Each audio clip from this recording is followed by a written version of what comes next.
Hello, this is Charles Jeffries. You hear me? This is Charles Jeffries, Rainier Radio, and this time we're going to continue the series of or Aristotle Was a Plagiarist. Okay, last time we looked at the history of psychology. Okay, we talked about the various individuals who contributed to history. We started out with Descartes, talking the mind and the body. Then we talked about the empiricists, and eventually we ended up talking about Wundt and the structures was marked at the very beginning of the field of psychology. Okay, and after Wundt came a school of thought called functionalism. And so functionalism, also woven within functionalism to a certain extent, is, I guess you could say, that's where scientific racism is kind of written into it. So through your social sciences, late 1800s and early 1900s. And some of the social sciences we're going to be talking about today are going to be Darwin, which is kind of where we left off at. And we're talking about Galton, Herbert Spencer, Lewis Terman, Edward Thorndike, and McDougall. These are some of the folks we're going to look at today and their views on their contributions. On one level, they made great contributions to the field of psychology, contributing to the understanding of human behavior. On the other hand, they promoted information that may or may not be true, is definitely bogus when it comes to interpreting people that they're not used to being around. Okay, back to Darwin, Charles Darwin. I mentioned last time that Darwin was Darwin's book, The Origin of the Species, is probably one of the most misquoted, misinterpreted pieces of literature, second to the Bible. And what Darwin said versus what Darwin actually said, I mentioned before, was Darwin never said anything about man evolved from apes. Okay, Darwin, Bishop Wilberforce, who basically gave him that nickname. It's like a nickname that stuck. Bishop Wilberforce, like I mentioned in the previous video, Wilberforce wanted to discourage people. He's the head of Anglican Church at that time. He wanted to discourage people from reading the book. So within his speech, he said, if you read this book, you'll believe man evolved from apes. Okay, but the beauty of Darwin was it marked the birth of biology as a science. In other words, what he did, he documented different life forms, was plants, animals, different terms of genus, species, phylums, families. In other words, so now you had a field of the study of life where everything was documented. Okay, that's the good side of Darwin. The flip side of Darwin was he also created a scientific justification for the wiping out of an indigenous people in America, the enslavement of Africans, and wiping out Asians and oppressing people in other parts of the world. Okay, so we'll put plants and animals in categories, but what we're also going to do indirectly is, and we're going to also put humans on a hierarchy. We put Europeans at the top and Africans at the bottom and everybody else kind of in between. Okay, and this particular individual, Richard Weikart, he said that Darwinism itself didn't produce the Holocaust, but without Darwinism, they wouldn't have the idea and thinking it was a science that's okay to do that. So in other words, Darwin's theory, to a certain extent, justified the wiping out of one group of people and also the enslaving another group of people and oppressing other folks, okay, based on the assumption that Europeans, Western Europeans in particular, not just all Western Europeans in particular, are at the top of the evolutionary scale. And the scientific community, in other words, from the early 1800s, social scientists tried to prove some way or another that Asians, Indians, and Africans were inferior. Okay, in other words, they're not in the same species. They're just one step above the monkeys or the apes on the evolutionary scale. And so that was a goal to a certain extent of your so-called pseudoscientists at that time, or social scientists they call themselves to a certain extent. Okay, the church also collaborated the church. I mean, whether it's who you talking about, the Pope, or we talking about other folks, Protestants later on in history, they all prone to the fact that these people are inferior and it's okay to wipe them out. Okay, the whole idea of the curse of Ham, that's what biblical scholars justify the treatment of people of African descent is the curse of Ham. Okay, they turned their skin black and made them be hewers of water and put them in lower services. Okay, and you look at Mormons could certainly believe that. If you're so-called evangelists, they kind of take by that attitude and so forth. These people are less than. Okay, and they're cursed. And it was God's place for these people to be at the bottom. Okay. Manifest destiny. We probably talked about it in history classes, American history class, maybe in the 5th, 6th, 7th grade or so. The whole idea that it was the Western Europeans' duty or job to go out there and modernize the world, even if it meant wiping people out. Okay. And this is whether you're going to Asia, whether you're going to Africa, whether you're going to America, is the whole idea, particularly for the Pope and your religious people at that time, was to convert these people to Christians or exterminate them. Either way, convert them. If they can't become Christians, we'll just kill them. Okay, Christopher Columbus. It really amazed me because when I was in Spain a while back, a little over a month and a half ago now, when I was in Barcelona and some of those other places in Spain, and the tour guides were talking about Columbus, when Columbus discovered America. I mean, in other words, your tour guides are still talking about that Columbus discovered America. You think about that. Because when I was, recently, you talk about history or say Columbus first came to America, but by saying Columbus discovered America, that takes a whole different implication. In other words, the implication is those inhabitants that lived there before don't really count as people. Okay, I mean, there were over probably 50 million people living in the Americas before Columbus was born. Okay, I know the one comedian used the example, well, if he can walk into your car and drive it off, he discovered your car. Okay, but Columbus, I mean, I remember my son was in elementary school, and they're talking about Christopher Columbus, and when he came to talk, I said, Christopher Columbus is not a nice guy. I mean, think about it now. This is actually in his journals. Okay, basically, these women from these villages, they saw their ships coming in, fixed a really big meal up for them, a basket of fruits or whatever they ate at that particular time. And when the ship landed, those women brought that banquet type of a meal on the ship. And as soon as they set the food down, Columbus took his sword out and chopped their arms off. People brought him food and he chopped their arms off, and he bragged about it in his journals. Well, I did this to let them know who was in control. Okay. And so Columbus was not a nice guy. And the thing about it, as Ivan Van Sertima once said, Columbus didn't really know where he was going. When he got there, he didn't know where he was. And then when he got back, he didn't know where he'd been. According to a lot of researchers, they said Columbus died believing that he found a route to Asia. Okay, but think about the Christopher Columbus. These people were savages. Okay, and so therefore, and this back to the Pope, and when I talk about when I went to the Vatican to look around and see all those artifacts, those articulated pictures, those statues, the wealth of is in there. That's in there. If anybody been to the Vatican, you know what I'm talking about, the wealth and the prosperity you see there in these structures and how much it costs. And the flip side is how many Native Americans died, okay, and were actually murdered in order for these folks to have these riches, okay. But they're really interesting. Marco Polo, one of the journals of Marco Polo, the Pope at that particular time was trying to tell Marco Polo's dad to convince Genghis Khan to kill anybody in his kingdom that wasn't a Christian. I mean, yeah, Genghis Khan, they're really some mean people, and they did some really horrible things, but they let people have whatever religion. He didn't try to change religion. In other words, within his empire, whatever you call it, they had Christians, they had Muslims, they had Buddhists, and I think he may have been a Christian and a Muslim all at the same time. But either way, the Pope, head of an benevolent institution, telling Marco Polo that, why don't you convince these to kill everybody who's not a Christian? But just that mentality. that mentality. Okay, so we're talking last time we talked about in the last video, we talked about how the church defines science. Okay, back to Thomas Kuhn. Science changes with the times.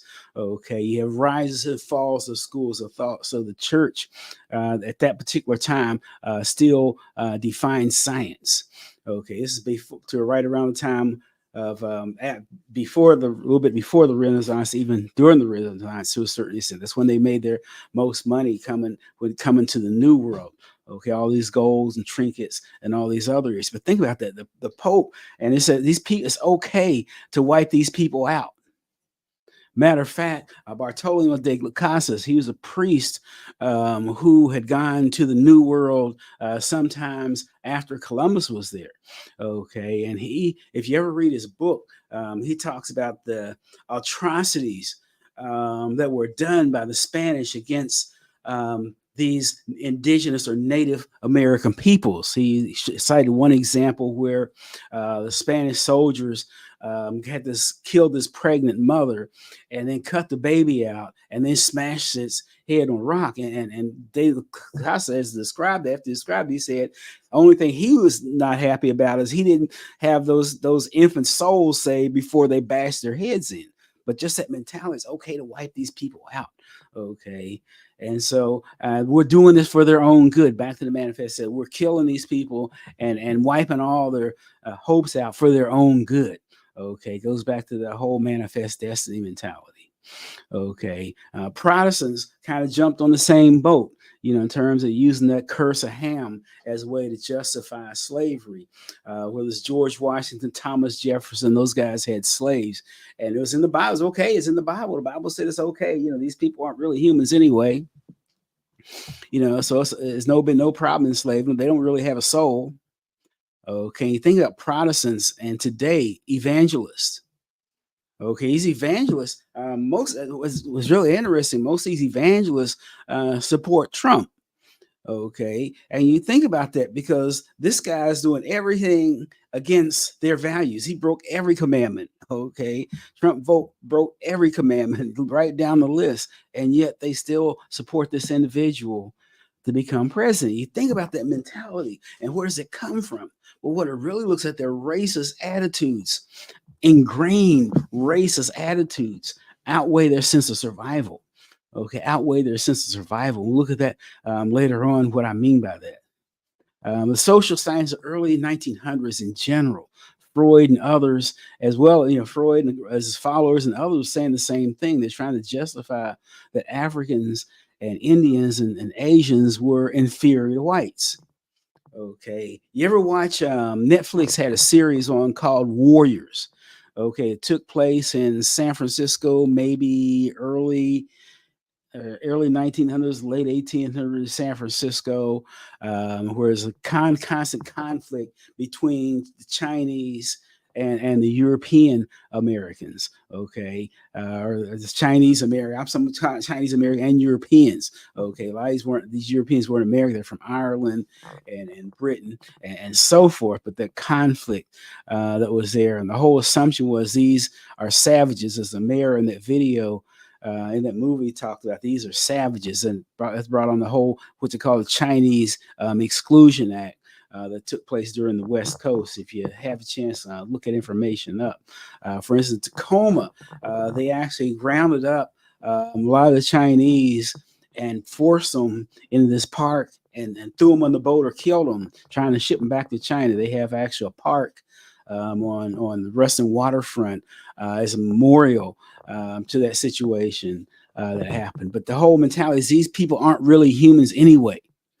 Okay, if they're not really humans, and it shouldn't really matter how you treat them. Okay, it's okay to wipe them out or do whatever you want to do. And it's an offense that these people are in our higher academic institutions. Okay, they're animals; they shouldn't be there. That's the mentality of your so-called social scientists of the early 1900s. Let's look at a few of them. G. Stanley Hall. G. Stanley Hall was the first president of the American Psychological Association, and this is right out. This is a quote. I believe that he believed that blacks, Indians, and Chinese were members of adolescent races.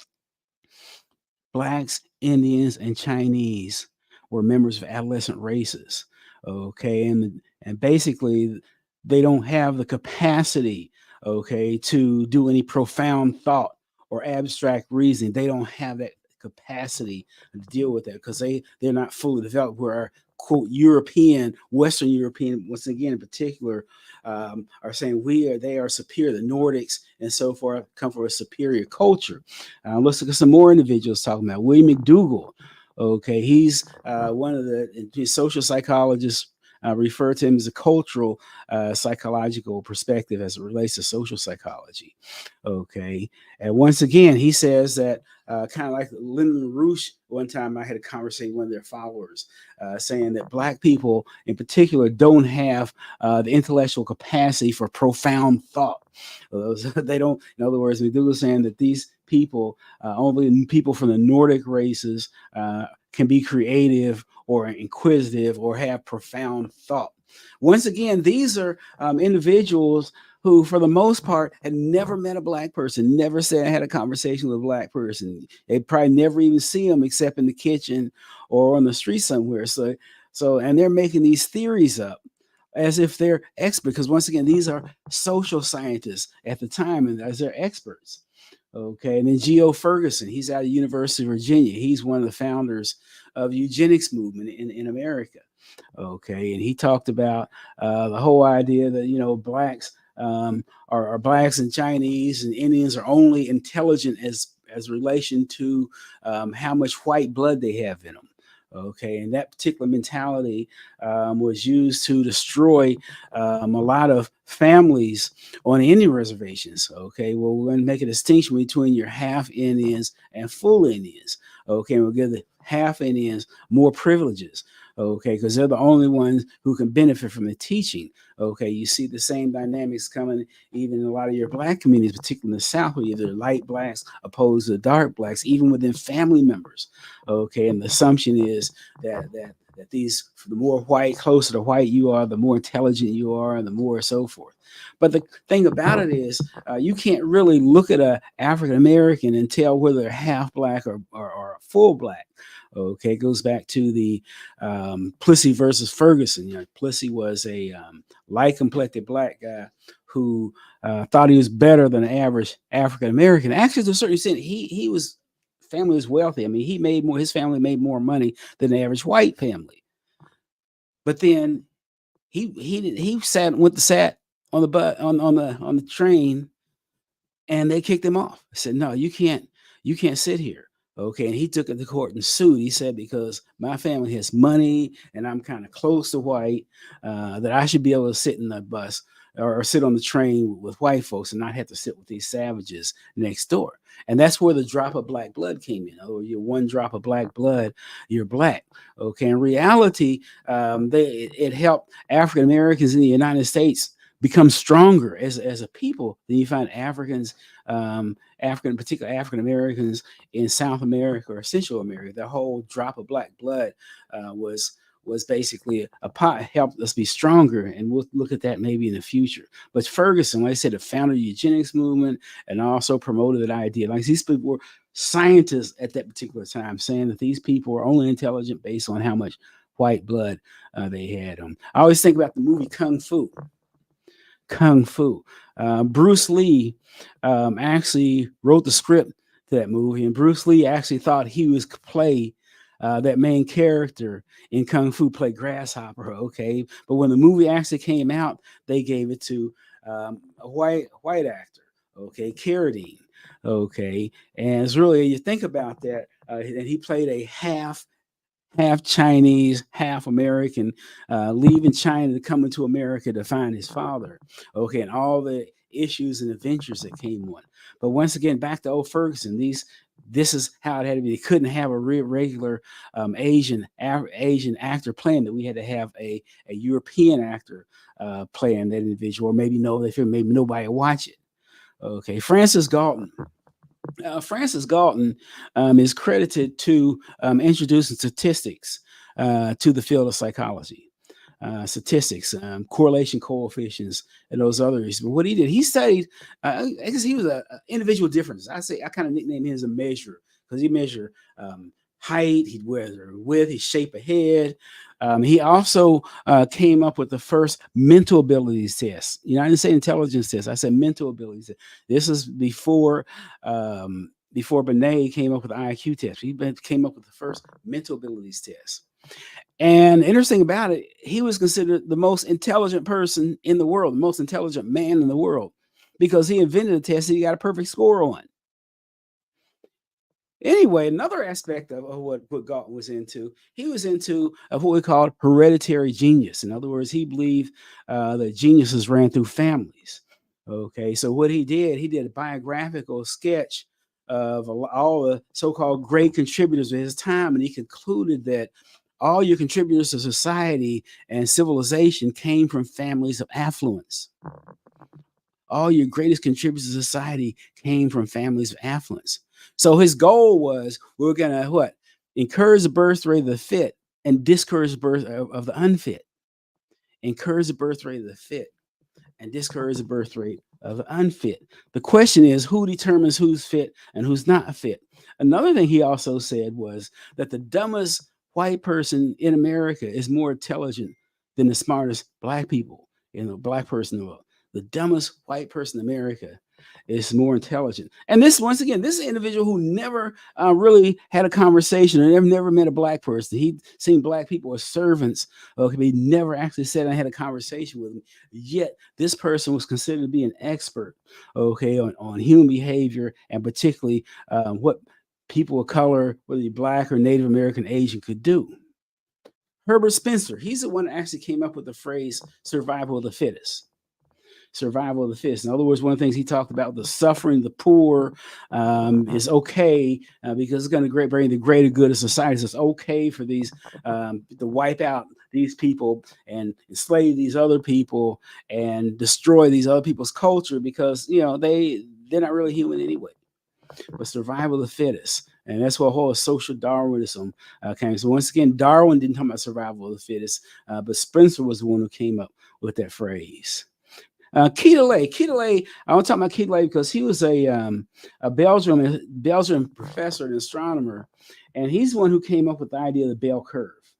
He noticed that the test scores, whenever he gave an exam or a test, the scores would fall on a curve. Where he said most of the people will fall in between the first standard deviations. You have other few people score here and other people there. And Galton used Quetelet's idea of the bell curve to do all his research. Okay, he had these people. That's how he set up his research, and he noticed that whether it's shapes of head, height, body strength, physical strength, reflexive, whatever, it always kind of fall out in some type of a curve. Okay, but let's look at that a little bit closer. Now, the assumption is, and when I hear people talk about, well, on average, white people score higher than black folks, or on average, this and that, these people are incomes better than this people. What they're really talking about is means, comparing statistical means. Okay, you're comparing statistical means, but that's an inaccurate picture. The assumption is that intelligence and African Americans are test scores. I'm trying to tell you, intelligence scores are basically like this. In other words, this would be on one side, this would be maybe African American score, and this is whites. Okay, and those assumptions. Galton said the dumbest white person is more intelligent than the smartest black person. So that means they come somewhere. In reality, you compare curves of test scores, you're going to find it more looking like this. They're overlapping curves. In other words, here, look at the mean for African Americans. If you use that, means for whites. So it means for the cycle means there are a large number of African Americans who outscore whites on these tests. Okay, I mean, as you think about this, let's look a little closer at that. Okay, and this is where you come up with Fox News. Okay, Fox News today, we're fast forward 100, maybe not quite 100 years, almost 100 years later, and now Fox News comes out, and Fox News basically promotes a lot of this white supremacist rhetoric. At the same time, people watch it, don't understand what they're watching. They quote these fake statistics. Oh, these people are smarter than these people. These people are worse than these people. So Fox News still promotes that type of information today, 2024. Arthur Jensen taught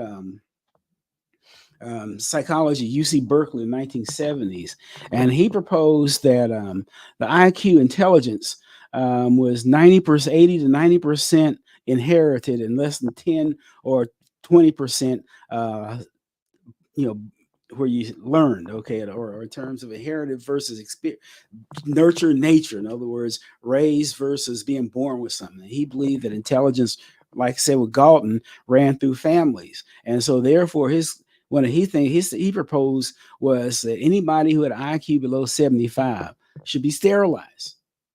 Think about anybody who had an IQ below 75 should be sterilized, 100 something around the norm or around the mean. Okay, then came Charles Murray in the 1980s, 1990s, early 2000s. Him and Herenstein came and wrote a book called The Bell Curve. Really interesting. Murray's idea was, well, the problem with America is that trailer park people have a higher fertility rate than people who grew up in gated communities. Okay, and therefore we need to do something about that. He also taught me the SAT score is the new IQ test. Okay, and then when Murray's book hit the media, it was basically Black people. He only had one chapter about Black people in his book. He was talking about poor whites, trailer park people versus gated people. He said the trailer park people, it's very common to go to a trailer park and find 35-year-old grandmothers. Okay, on the other hand, you can go to these gated communities and start having kids until they're in their mid-30s. So therefore, we need to do something about that. Edward Thorndike's law. He said the Blacks are a result of bad genes, and basically they don't deserve to be anything but slaves and manual laborers. Okay, he also came up with the Army Alpha test, or the first Army intelligence test, to try to determine who was being a good soldier. And guess what? It failed. Okay. Also, Thorndike learned by administering the Army Alpha test, or the Army Alpha Beta test, that Blacks from the North scored higher than whites from the South. Lewis Terman designed the first translated IQ test to English. Okay, and he came to find, even though he said no amount of people help, no amount of education help Blacks become capable citizens, yet he also discovered that Blacks from the South, Blacks from the North scored higher on those standardized tests than whites from the South. Okay, he didn't put any limit. You always hear Fox News, and what they're really going back to are the overlapping curves. Okay, you see these overlapping curves, and you look at it in terms of that, and let's look in terms of going all the way down. And that's kind of where we are. And these are my sources. Okay, and in reference to people I went to: Bartholomew Casas, Geo Ferguson, Stephen Gould, Thomas Kuhn, and then Wade Nobles. Okay, so this is Charles Jeffries, Rainier Radio, and I'll see you next time.